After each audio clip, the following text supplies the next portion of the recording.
menikah memaksakan. Ya, jadi Ya bukan nggak percaya. banyak kasus-kasus seperti itu, teman-teman kita atau orang-orang di lapangan yang seperti itu berangkat dari keyakinan bahwa setelah menikah itu akan ada rezeki, memang akan diatur, akan diberikan jalan. Aneh bukan menentang atau kontra dengan itu, tapi melihat fakta di lapangan tadi banyak.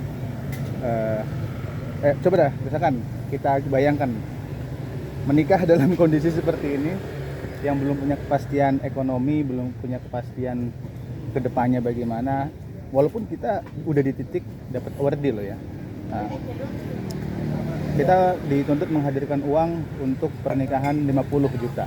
50 juta itu masih rendah dalam kelas pernikahan.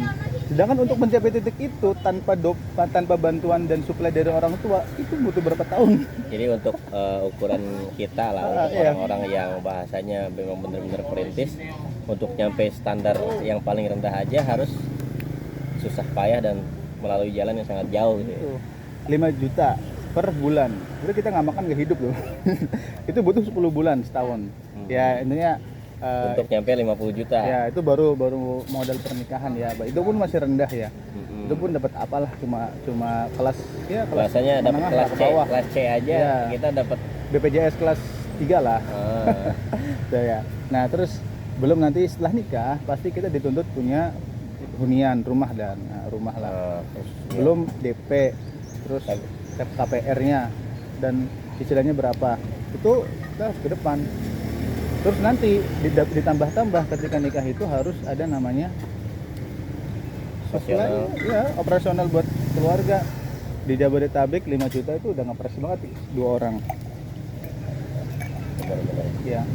Emang kan Emang sih di sisi lain mungkin mereka sangat yakin ya dengan konsep ya menik, dan memang ada ayatnya, mereka ambil tekstual dari ayat yang mana hadis ya, ayat anak-anak yakin. ayat apa hadis sih Ayatnya yang bahwa menikahlah maka ada rezekinya. fasaufa yughnikumullahu min fadlih Nah itu wa ankihul ayyama minkum, itu kan.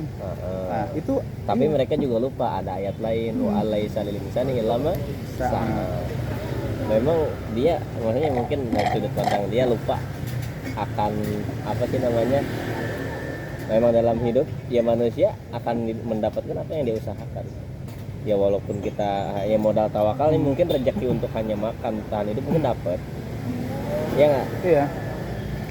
Tapi kan di sisi lain kita nih bawa anak orang, bawa kesejahteraan, maksudnya kita bertanggung jawab gitu atas kelangsungan hidup dia. Iya. Bisa aja gini loh, si cewek kita tuh taruhlah hidupnya nggak bahagia amat, tapi dia udah tentram, udah enak hidup sama orang tuanya, terus tiba-tiba kita ambil, kita bawa ke apa ya, kehidupan yang lebih sulit. Itu kan kayak ya gitu deh. Iya. Ya ini sih apa sih, kayak apa ya,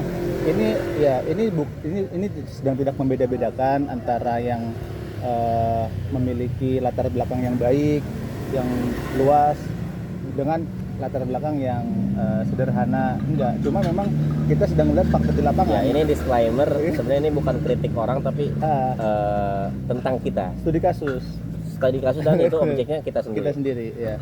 Maksudnya realistis, kemampuan, ukur kemampuan kita. Jadi tolak ukurnya bukan orang lain tapi kita, yang lain cuman hanya Gambaran aja. ya data tambahan aja lah. Ya. Ya, benar tadi. Di posisi sekarang nih kita maksa untuk nikah. Oke, bisa nikah. Tapi apakah mau setelah itu terseok-seok gitu kan bahasanya. Ya. Saya aneh juga, bukan berarti aneh nggak yakin dengan rezeki yang udah dijamin gitu. Aneh yakin. Cuma nanti ketetapannya itu kapan gitu. Ya, dan mungkin juga tawakalnya kita belum sekuat mereka yang sudah berani gitu kan ambil resiko. Ya patut diapresiasi sih, mereka juga berani ya kan ambil langkah itu. Tapi untuk kita, untuk aneh pribadi atau mungkin bahkan antum belum mampu ke situ. Belum mampu, dan memang belum di Lauhil Mahfuz belum dapat waktunya aja gitu. Dan pernikahan itu bukan sebuah selebrasi ya, bukan sebuah momentum untuk perlombaan atau apa. Jadi ya jalani aja, mengalir dengan mengusahakan yang terbaik di setiap langkah hidup ini. Ya intinya apapun pilihan yang kita ambil ya kita harus tanggung jawab soal pilihan itu. Benar. Ya nggak masalah orang nikah muda dengan kondisi ekonomi seadanya, ya nggak masalah kalau dia memang siap bertanggung jawab dengan pilihan dia. Cuman untuk saya pribadi, saya belum bisa mengambil langkah itu. Benar. Saya punya pemikiran lain. Ya. Dan seenggaknya ya gitu deh pokoknya. Ya apa tadi ya? Tapi rasio persentase teman-teman antum yang cowok khususnya ya, itu rata-rata mereka Di umur berapa? iya perbandingan nikah yang baru lulus langsung nikah atau yang malah bahkan udah sampai 27 ke atas belum nikah juga, itu rasionya berapa tuh persentasenya? Persentasenya 50-50 sih. Oh 50-50 ya, berarti balance ya. 50-50 ya.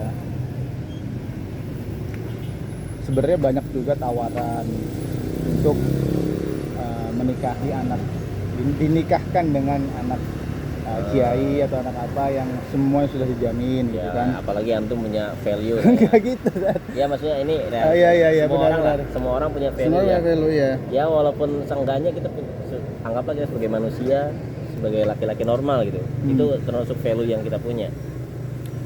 Benar. Dan ya semua udah dijamin kayak gini. Ya, cuma kan setelah itu akan menjadi beban moral yang berat. Nah, kalau kita tidak bisa mengikuti ritme dan kemauan dari pihak yang mendanai kita. apalagi mungkin mereka punya ekspektasi Ayo. terhadap kita di masa depan. Ya.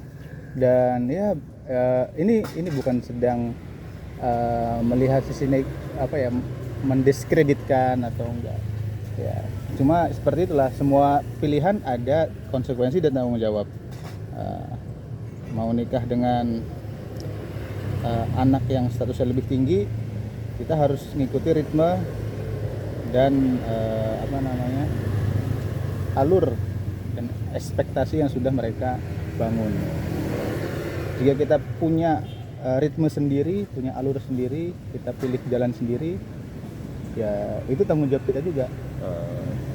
Tapi kalau antum nikah maksudnya harus ngasih kayak ya pesta walaupun dengan grade C lah misalnya itu. Apa antum lebih milih kayak kumpul keluarga? Lebih menyesuaikan kemampuan sih, kemampuan, tapi memberikan yang terbaik.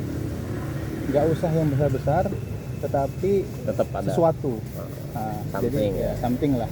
Walaupun cuma di bawah 100 orang ya kan, dengan keluarga terdekat gitu kan, tapi ada sesuatu di situ yang berkenang, ya itu nggak apa-apa gitu. Dibanding kita banyak tapi ya ala kadarnya gitu kan. Ya itu sih apa ya, pilihan ya. Betul. Bahkan ada yang nggak pernah kepikiran untuk tidak resepsi dulu, yang penting nikah, akad dulu, karena emang tujuannya nikah, yaudah kita akad, hadirkan dua keluarga terdekat kita, setelah itu langsung resepsi kecil-kecilan lah di restoran atau di mana ya, kayak yang eksklusif gitu kan. Ya, itu selesai. Nanti suatu saat jika Allah berikan rezeki, berikan kelapangan, keluasan, resepsi baru. Nanti resepsinya sekaligus Iya. kita dan anak pertama ya. Boleh. Bahkan 5 tahun lagi ya apa resepsi gitu kan. Keren gitu kan. Jadi ada sebuah pemberharuan dalam sebuah hubungan. Kayak nikah lagi tapi di umur 5 tahun gitu. Nah, ini bisa menjadi salah satu solusi ya. Itu ngelihat ini sih. Itu pernah kepikiran seperti itu, tapi berbarengan dengan postingannya ini siapa? Melly Guslow. Apa Dia resepsi setelah di umur 40 tahun atau 20 tahun pernikahan. Jadi udah 20 tahun ya. tapi dia baru resepsi karena ketika dulu nikah dia nggak punya apa-apa, belum punya kemampuan untuk mengadakan resepsi. Karena intinya itu sebenarnya bukan pada resepsinya, tapi yang penting pada akad dan keberkahannya. nikahnya, terus hubungan yang sehat. Hubungannya sehat. Ya, dan keberlangsungan hidup setelah nikah. Ayo lah. Ya kita lah, ini mungkin banyak kita nggak sendirian, banyak dirasakan oleh teman-teman lain di sana. Bagaimana survive fighting berangkat dari keluarga yang biasa saja, berangkat dari yang tidak punya support material banyak dari orang tua. Ya semua kita struggling gitu. Bahkan yang sudah disupport juga tetap struggling untuk mempertahankan apa yang ada gitu kan. Jadi semuanya bukan berarti yang punya latar belakang keluasan itu nggak struggling, enggak, semuanya struggling dalam kapasitas dan rahimnya. Bukan berarti semua masalah selesai sampai akad. Iya, semuanya struggling. Ya begitu aja obrolan pagi ini.